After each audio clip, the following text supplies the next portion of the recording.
Welcome to the universe inside our mind. I'm Dr. David Jubb. I'm really glad that you've tuned in today. We've really got an exciting talk here all about energy and what's happening at a cellular level, some cutting edge insight, and perhaps you're needing more energy. Well, this show is the show for you. Probably get used to a little bit that I have braces, and that's sort of new if you've been watching the show. So I already have a bit of an accent, and now I've got these braces, and so hopefully I am going to form all my words correctly and that you'll really get this message today. Life food nutrition really is an ancient diet, and you might be interested to know today, what is this ancient diet and how could this help us? And why is it that chronic fatigue and these sorts of things are so on the rise? And we see, all kinds of advertisement and things for energy, people boosting their energy, and products on the markets and things for helping people boost their energy. It is interesting that in cell biology, cell biologists have this insight that the mitochondria, which is a very primitive type of bacteria, really, or an algae, you could say, an algae that's living inside the cell, living in symbiotic relationship with us. That algae that's living in a cell of a plant is green, and that actually is algae that's helping generate energy for the plant. The mitochondria inside our cells transform solid sort of substances, like they can transform sugar, protein and fat, and cause that to be burned in this a complicated cycle called the Krebs cycle, to be burned as a fuel to produce adenosine triphosphate, which is burned as a fuel. The mitochondria also pick up and tap into zero-point energetics, where electrons are produced from resonant, ambient temperature, pressure differentials, electrical differentials. So these tapping into zero-point energetics, the mitochondria can produce electrons, and for the most part, most of us might be unaware actually that you are living on an energy quite a bit that's generated this way. So this is the cleanest fuel is when the mitochondria of our cells are generating energy more or less by tapping into zero-point energetics. If you're interested to learn more about how our cells tap more into zero-point energetics, at the end of the program there's a number, and it's possible for you to read more. You can go to our website, lifefood.com, and you can click on anywhere it says 14-day life food nutritional fast, and it's possible to learn more about this. And you can connect with the number at the end of the program if you'd love to learn more. So when we look into the cells of a young person, we can find maybe 10,000 times more mitochondria in the muscle and in the tissue and in the liver and the organs of a healthy person than somebody who is less than healthy. Certainly someone who has aged and has now maybe got chronic fatigue or something like this. So in our cells we can have between 500 to 2,000 mitochondria. Of course, the mitochondria, as we said, is the energy generator of the cell, and in young tissue we can have an enormous amount more mitochondria, and in aged tissue there's hardly any mitochondria. There can be a 10,000-fold decrease in mitochondria as a result of aging, and that we're going to talk a little bit about what can have someone done that can have caused this condition in the first place. True Healing Therapeutic really is working out what I've done to cause me to get this way, and then clearing all of those unintelligent habits away, and supporting nature to help, you could say, rejuvenate our mitochondria, which we have some ability to rejuvenate our mitochondria, which we'll talk about today. So if you're sitting there and you're feeling, oh my God, I feel like I need more energy, or you know somebody who needs more energy, then this, what we're talking about today, can be very useful to you. So as we said, that energy is generated in the mitochondria. Younger person can have up to 10,000 times more mitochondria in their cells than an older person. And that the busiest cells of our body have the most mitochondria. So the liver, the heart, the kidneys, these are organs which have an enormous amount more mitochondria. Cells which are not really expending much energy at all don't really require that much mitochondria. So when we're born with this enormous bank account of mitochondria, and as we age, mitochondria can have become 10,000 fold less. And so that really does, we witness this in older age. Of course, people start to really have less than the proper strength and that sort of thing, you know, to lift and to do the kinds of things they might ordinarily have done. And it directly correlates with the amount of mitochondria that the person has available. So we said also that the mitochondria is like a primitive algae that's living within us, and that if you've watched our program before, you might have become aware from other programs that we're really composed of units that we can find individually in nature that is assembled to form this body. So mitochondria is the energy generator, and that we tap into free energy through zero-point energetics. We have a book on this called Colloidal Biology, if that's something this is something that you're interested in. So what are the kinds of things that can have caused the mitochondria to age? For the most part, you really could say that free radical damage is really what causes this. Free radicals are molecules which are energetically unstable. That can be a molecule which is missing an electron, but it doesn't necessarily have to be. A free radical is simply a molecule which really is destabilized in its energy, and to become stabilized, it robs energy from the neighboring area, and it causes free radical damage. Often the robbing of an electron or the destabilization of tissue by material becoming stuck together, cross-fiber linkages and things having formed and things. What are the kinds of things that can have caused free radical damage? One of the major things, of course, we're not going to be able to cover everything, but I'd love to make sure that I do cover some of the most important things. So sugar in the blood is one of the things that I really would like to talk about. Mostly coming from starch, which won't grow outside a farmer's fence line. Can't find starch growing outside a farmer's fence line. So wheat, corn, rice, carrots, beet, potato, oats, barley, corn, banana. These are foods which are starchy, and they end up as an excess sugar in our body, and they cause age-related sort of substances to be released. So ordinarily, you know, our ancient diet really was more, and way of living was more, where food was suspended. We didn't eat as much. We certainly didn't consume the kind of food, the new foods that people are consuming, especially the starches and things and the cooked fats and things. We'll talk about starch for a second. Blood sugar for a regular, normal person that's in a fasting state is around 85 milligrams per deciliter, and that's a very small amount.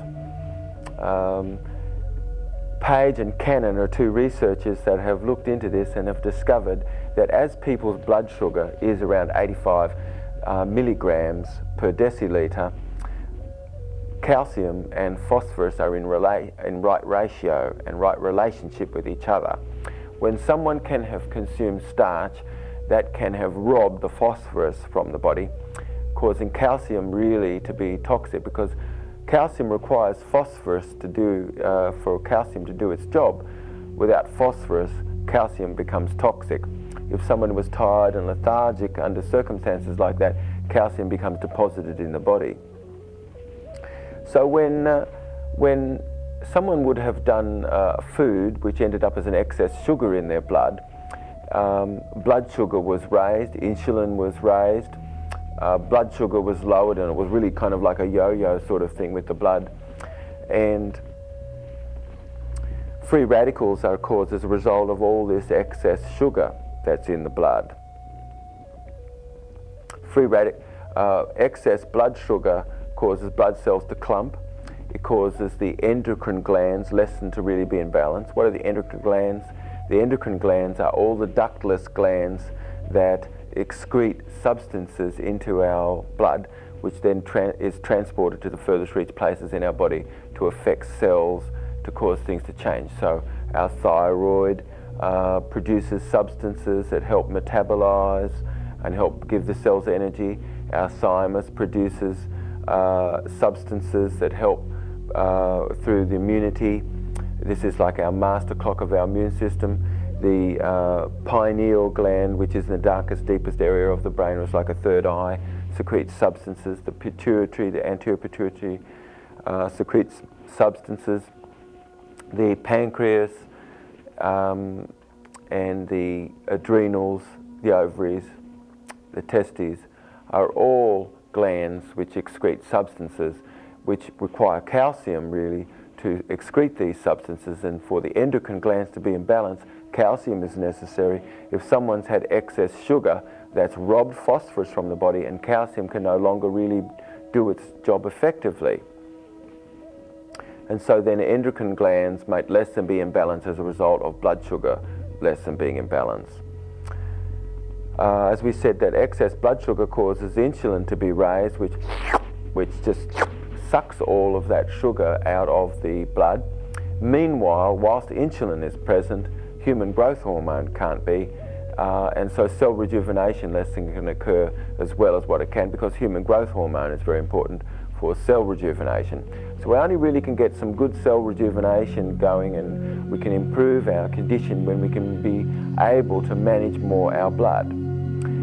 We should not necessarily be eating or have to eat to raise our blood sugar. Our blood sugar should be relatively, stable throughout the day, and we should have a condition where we're able to be without, and that we yet still have plenty of blood sugar. So free radicals are caused as a result of excess sugar being in the blood. Blood cells become clumped. The clumping of those blood cells causes cells not to really be able to perform their function as well. When a cell is discrete from this cell, and every cell is discrete, it has enormous surface exchange to get its work done.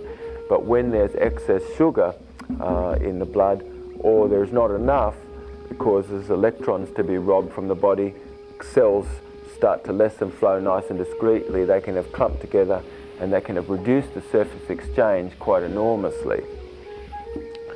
So when we have excess sugars, it robs oxygen from the body, and it really causes the mitochondria less than to function as well as what they can. It causes like a browning out. It causes a lack of sugar, or excess sugar causes the brain less than to function as well as what it can. So what are some of these foods? Of course, the starchy foods, of course, all of the pasta and noodles and all of the grains that people are eating. Not the seed though, seed is fine. A tube of vegetables and things which have been selected for their sugar content, corn, banana, dates, these and cooked sugars, cooked food, which ends up really also doing a little bit of a number on our body. So we've talked a little bit about sugar and what sort of an effect this has on the mitochondria, causing age-related substances. Sugar combines with protein, and it causes a glycation of that protein, causes the protein to become brittle and fragile, and causes a browning sort of a process, and that's an age-related protein, and those age-related proteins cause the mitochondria to age, to have aged. Other things, of course, that can cause the mitochondria to have aged are having essential fatty acids out of balance with each other. We have an enormous amount of omega-6 essential fatty acids in our diet and hardly any omega-3 in our diet. When we look at mother's milk, which you could say that's the standard gold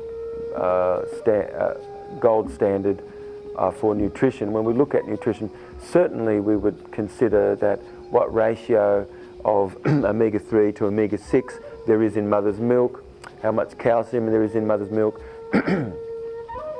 how much sugar there is in mother's milk, how much protein there is in mother's milk. We might get a sense that these figures can give us an indication of what may be more close to our true food that we really need as we require nutrition to survive. As we do require nutrition to survive, certainly milk can give us a sort of an indication of what sort of elements we might need. So when we look at mother's milk, there is about five omega-6 to 1 omega-3. Our modern diet could be between 15 and 40 times omega-6 to omega-3. So essential fatty acids make the membrane of our cells fluid and so that electrical conduction can occur. It creates an electric tension on the cell membrane so that nutrients can be drawn in. Our brain is mostly made up out of fats, and when this ratio of omega-3s to omega-6 is out of balance, of course I said we need 5 times the omega-6 than we have omega-3s, and that there can be 15 to 40 times more omega-6s than omega-3s with all the vegetable fats, the margarine, all the vegetable cooking oils and things that are presently being used, and all the product and things, cottonseed oil, sunflower, safflower oil, rapeseed oil, sesame. These are all oils which have an enormous amounts of omega-6, and most, as I said, people are not really bringing in the omega-3s much at all. And this really creates a havoc in our brain because the brain can have become composed of fats which really are other than the ratio of fats that really should be made of. When omega-3s are not present but omega-6s are, little by little tissue can have become composed of elements which are less than supportive of proper brain function and less than supportive of proper mitochondria function. So saturated fats, people can have had a diet full of saturated fats, cooked saturated fats and things, and those saturated fats can have invaded brain tissue and things, and they are not so fluid because an unsaturated fatty acid or an oil is an oil which more or less is liquid at room temperature. Saturated fats are more solid. And so these saturated fats, which can be in excess, can of course the membranes of the body less than really be able to conduct proper electricity and things.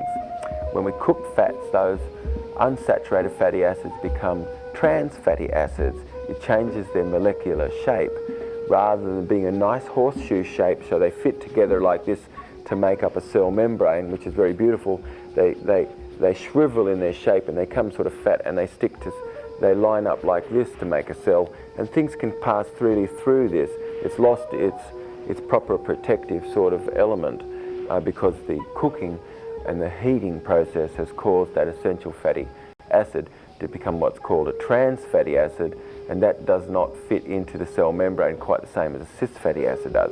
We're not really designed to eat cooked fats. So when we do cooked fats, when we do fats in excess especially omega-6s without omega-3. What are omega-3s? Flaxseed oil, all cold seed plants have a nice amount of omega-3s. Blue-green algae, spirulina, has wonderful amounts of omega-3s. And then bee pollen has omega-3s in it. There are some really great sources of omega-3s. Fish can have been touted as having omega-3s, but mostly because of the processing of the fish, those oils, because they are fairly volatile, tend to be rancid. So a good source certainly is coming from spirulina and algae. You can get even a supplement of DHA, which is a major substance which helps protect the brain and have proper brain function. That's made from algae. So DHA is made from essential fatty omega-3s. So when somebody can have taken in excess omega-6s, that causes glutamate molecule to be released in the brain, and the glutamate molecule causes no, wait a minute. The omega-6s in excess cause anarachidonic acid to be released in the brain, and it causes a cascade of anarachidonic acid to be released in the brain, which causes glutamate to be released. Glutamate fits into the calcium channels of the neurons, and that causes the calcium channels to be open, and more or less that cell becomes excited to death, and that creates excitotoxicity and causes brain cell death. It causes a rancidness of the fat cells of the brain, and without antioxidants, oxidization occurs, and that's a rancidness of fat cells of the brain. And so, for the most part, there can be low-grade inflammation of the brain underneath everything, and it can be a low amplitude of electricity also that's being emitted by the brain, and these are all factors that can have affected someone's energy. So when the cells of our body lessen up, are getting the proper amplitude of electricity, as a result typically of the kind of things that people have consumed for the most part. You really could say that most people are digging their grave with their teeth, and they're certainly digging the grave of the earth with their teeth. That might be a surprise to people, because we mostly hear perhaps that it's genetics, or, you know, most of us maybe have got the idea recently that perhaps it's genetics. Genetics accounts for some small amount, but it mostly is what you've done, what you and I have done with ourselves, that counts more than anything else. So some of the kinds of things that I can do in the time that we have left, what are some of the kinds of things that I can do? First of all, I can clear away all of the debris in my body by doing some live food nutritional fasting and clearing away the bile stones, getting the liver to work, getting the kidneys to work again, so the blood becomes cleaner, the plasma becomes cleaner, there's not as much resistance to energy flowing because of debris being cleared from the body. We have enormous more antioxidants available for quenching free radicals, and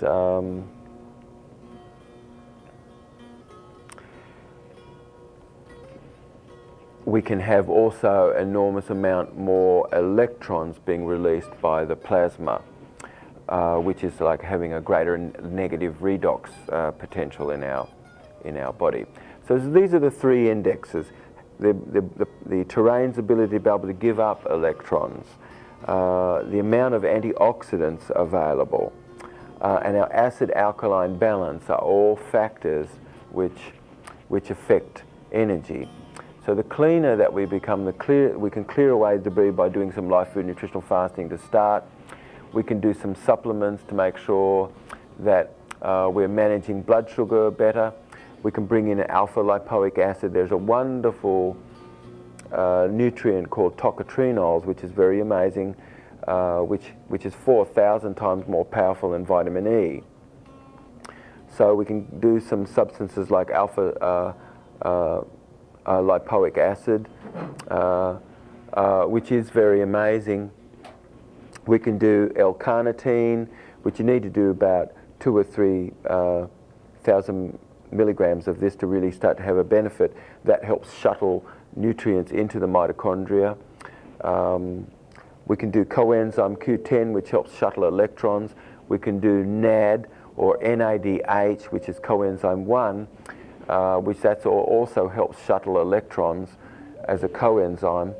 We could do chromium to help manage blood sugar, certainly take the advice and clear away all the high glycotic rate foods that we talked about before, which is the starch. Chromium we mentioned, which is very helpful for making insulin work more powerfully. Vitamin E, very amazing. Beta carotene, and then we can bring in substances which really bring in the negative hydrogen ion. Of course, we produce negative hydrogen ions, but someone can reach the place where electrons are not being produced as much, and so then you could go to a nutritive supplement like microhydrians, which gives more than 10,000 times more electrons than what an orange does, although it doesn't replace an orange. So there are some supplements, there is some ways of going about things. And one thing I certainly would love to make sure that everybody is aware of, and that's that our energy really is, you could say, conditioned to be as a response arising much more so from the kinds of things that one has done. Of course, exercise stimulates a greater amplitude of electricity and raises the basal metabolic rate throughout the day, causes blood to flow more, create more cell respiration, causes more ability for the blood to be able to transport more oxygen, creates more dendritic connections in the brain, and typically people who exercise, they have greater memory and things like this. So anyway, I hope that this show today really has given you some insight into this. So stay tuned in the future to the universe inside our mind. Lots of love and kisses to you, and look forward to catching up with you in the future.